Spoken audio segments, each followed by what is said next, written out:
The government of Ivan Duque has not been able to stop the violence against the different social factions in Colombia. During his mandate, many parts of the territory have been left in the hands of armed groups that managed to expand and strengthen the conflicts in detriment of the most vulnerable communities. Our correspondent Ivan Duque gives us the details. Guillermo, an indigenous and peasant leader, is tied by his ancestral customs to these lands he is far away from for more than 2 years. Continuous death threats, persecution and stigmatization has forced him to become a nomad. He says he left his Sierra Nevada in Santa Marta temporarily, but that he will go back soon.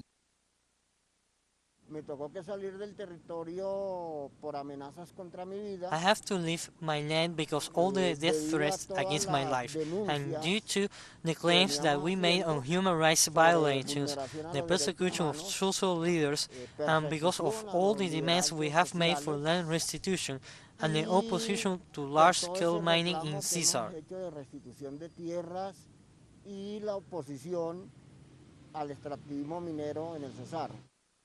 The Sierra Nevada is geographically shared by 3 departments. One of them is CSAR.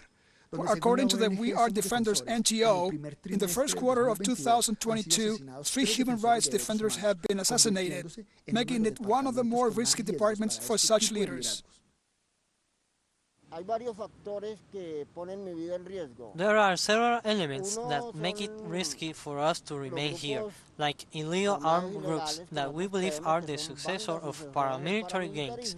We also suffer persecution from institutions, military intelligence, and political clans in power, to whom we have been denouncing acts of corruption, and the complicity of paramilitary groups in a violent retaking of territories.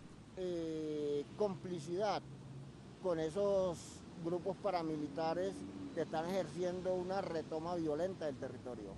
Guillermo represents one of those lives of struggle and resistance that have not yet been silenced. However, others are no longer among their communities.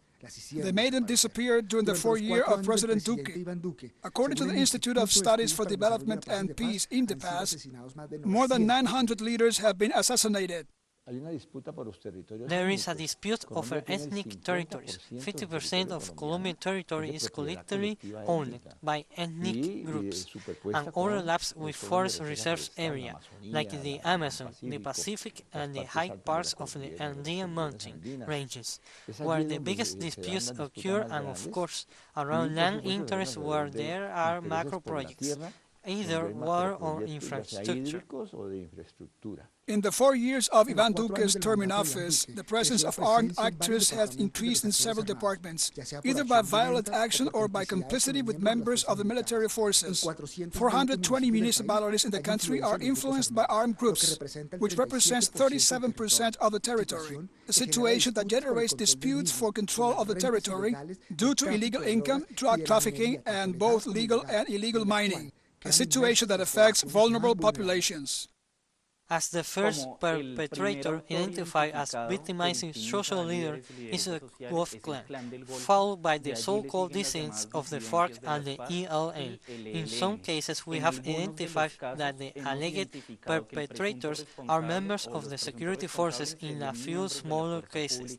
But it is very worrying that the security forces appear as the alleged perpetrators of this violence.